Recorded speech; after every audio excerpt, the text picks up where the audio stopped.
Hello student, psychology study point में आप सभी का स्वागत है।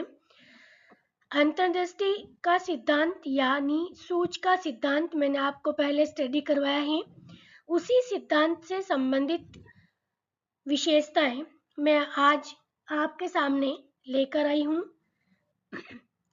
पूर्णकारवाद की विशेषताएं, characteristics of gestalt theory.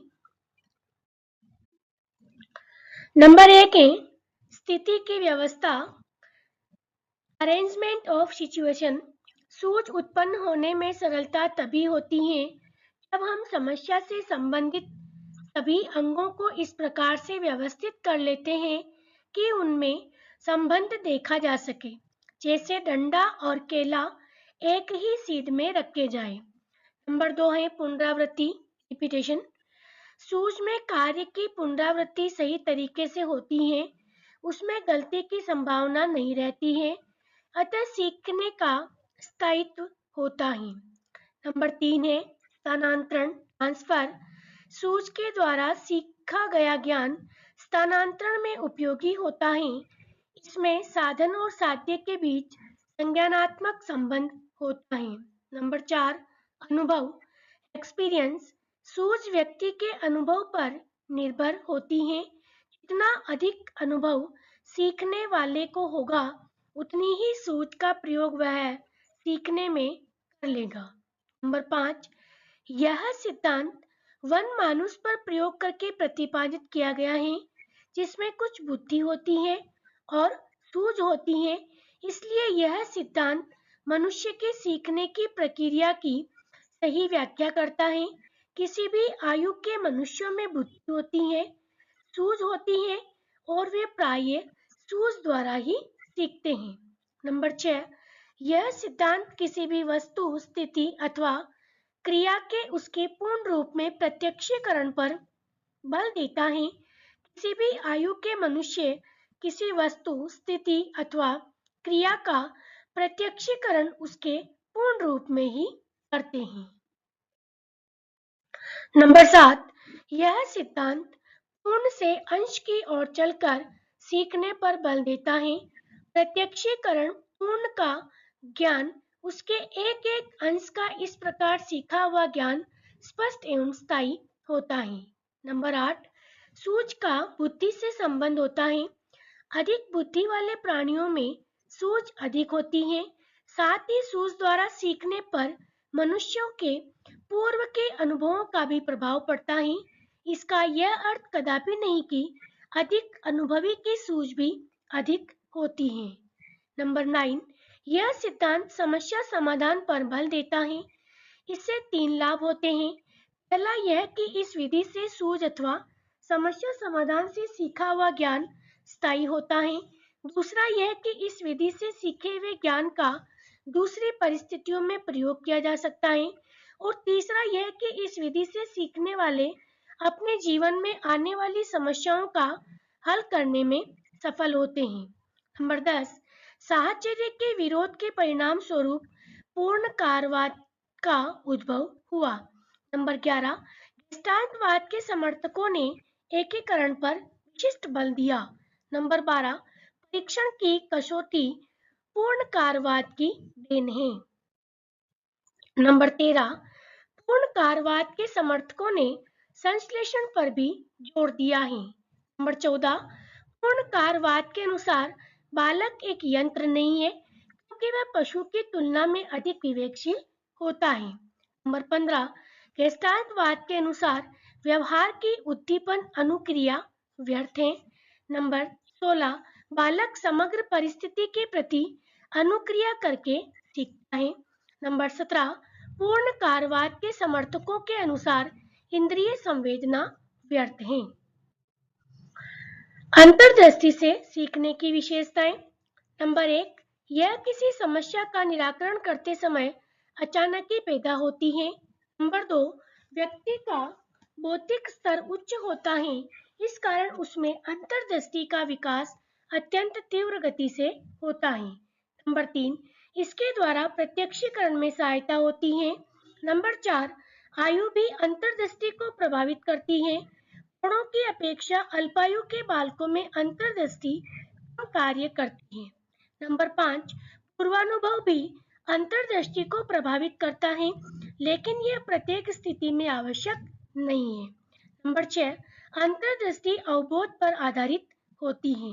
Number 7, अंतर्दृष्टि द्वारा सीखे गए अधिगम या कार्य की पुनरावृत्ति की जा सकती है। नंबर 8, सीखे गए अधिगम के नवीन परिस्थितियों में स्थानांतरण भी किया जा सकता है। नंबर 9, अंतर्दृष्टि द्वारा समस्या का हल करने हेतु किया गया प्रत्येक प्रयास परस्पर संबद्ध होता है तथा पूर्व व्यवहार को संगठित व परिवर्तित करने में यह सहायक सिद्ध होता है। अंतर्दृष्टि को प्रभावित करने वाले कारक। नंबर 1, बुद्धि अंतर्दृष्टि को प्रभावित करने वाला प्रमुख कारक है। उच्च बौद्धिक स्तर वाले जीवों में अंतर्दृष्टि अधिक होती है। नंबर 2, अंतर्दृष्टि को प्रभावित करने वाला एक अन्य महत्वपूर्ण कारक है अनुभव। प्राप्त अनुभवों के आधार पर व्यक्ति अपनी किसी भी समस्या का निराकरण अतिशीघ्र कर लेता है। नंबर 3, प्रत्यक्षीकरण अंतर्दृष्टि का मुख्य आधार होता है और यही अंतर्दृष्टि का विकास करता है। नंबर 4, समस्या की रचना भी अंतर्दृष्टि को प्रभावित करती है। नंबर 5, प्रयास भी अंतर्दृष्टि को प्रभावित करता है। किसी भी क्रिया के मूल में प्रयास अवश्य निहित रहता है। सूझ सिद्धांत की कमियां। नंबर 1 है, मनुष्य हर समय सूझ द्वारा नहीं सीखता। अनुकरण में सूझ की आवश्यकता नहीं होती, केवल प्रयास एवं त्रुटि द्वारा ही सीखा जाता है। नंबर 2, सीखने में केवल सूझ ही काम नहीं देती, सूझ के साथ साथ परिस्थितियों का तदनुकूल होना भी आवश्यक है, जैसे कि कोहलर के प्रयोग में छड़ी व बक्सों का होना। नंबर 3, यह सिद्धांत सीखने में परिस्थिति की व्याख्या नहीं करता। नंबर 4, यह सिद्धांत समस्या समाधान के लिए उपयोगी साधनों की उपस्थिति आवश्यक मानता है, जबकि मनुष्य साधनों के अभाव में भी साधनों की कल्पना कर लेते हैं। नंबर 5, यह सिद्धांत प्रयत्न और त्रुटि को मान्यता नहीं देता, लेकिन मूल रूप से प्रयत्न एवं त्रुटि की प्रक्रिया से ही अचानक सूझ उत्पन्न होती है। अंतर्दृष्टि सिद्धांत का शिक्षा में प्रयोग। नंबर 1, दैनिक जीवन में महत्व। Importance in daily living. छोटे बालक टॉर्च में बैटरी, पेन में स्याही भरना आदि को सूझ के द्वारा ही सीखते हैं।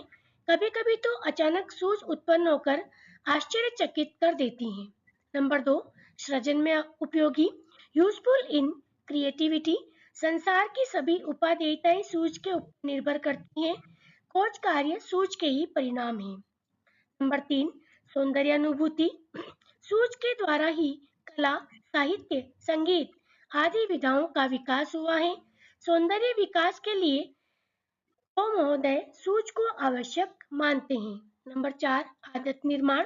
स्किनर महोदय ने सूझ का प्रयोग आदतों के निर्माण के लिए उत्तम माना है।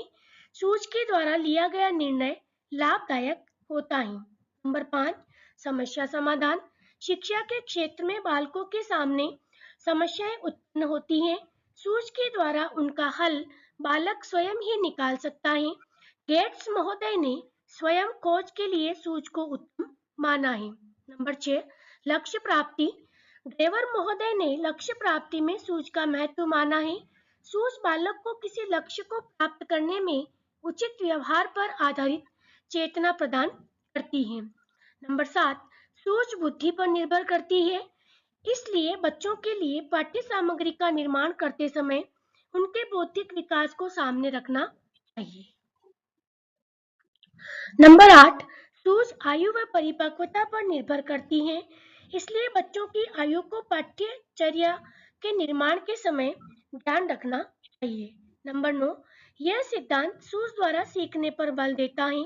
शिक्षकों को बच्चों की आयु, परिपक्वता एवं बुद्धि को ध्यान में रखकर ही उनके सामने समस्या उपस्थित करनी चाहिए। नंबर 10, यह सिद्धांत पूर्ण से अंश की ओर चलने पर बल देता है। शिक्षकों को शिक्षार्थियों को पहले पूर्ण का प्रत्यक्षीकरण करना चाहिए, फिर उसके अंश अंश का ज्ञान कराकर संपूर्ण का ज्ञान कराना चाहिए।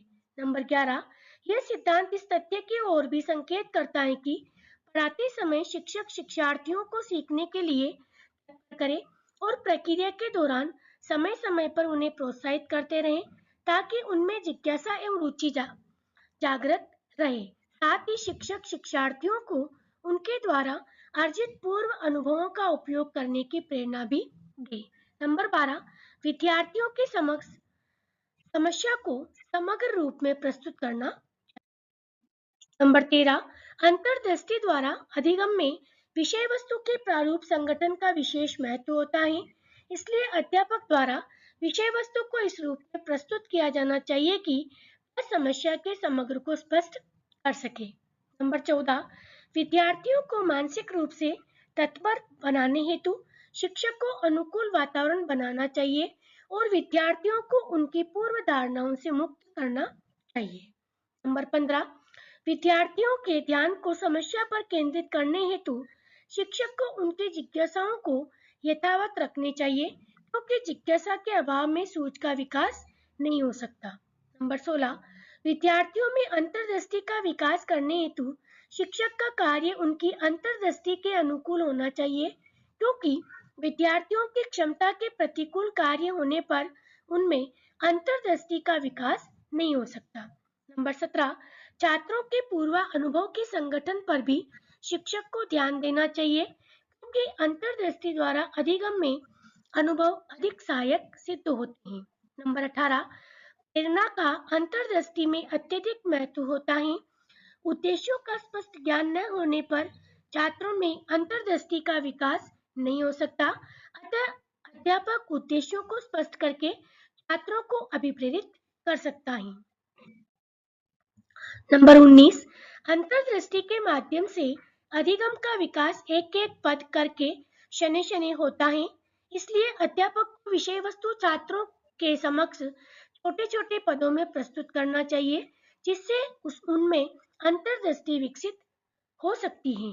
नंबर 20, अध्यापक सीखने का यंत्रवत महत्व न दे वरन एक ही विषय वस्तु को अधिगम के 3 स्तरों पर अर्थात स्मृति, बोध एवं चिंतन पर पृथक पृथक रूप में प्रस्तुत करें।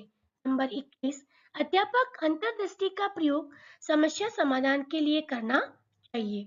इस संबंध में गैरिसन व अन्य ने लिखा है, शिक्षालय में बालकों के समस्या समाधान पर आधारित अधिगम की इस सिद्धांत द्वारा व्याख्या की जा सकती है। Thank you.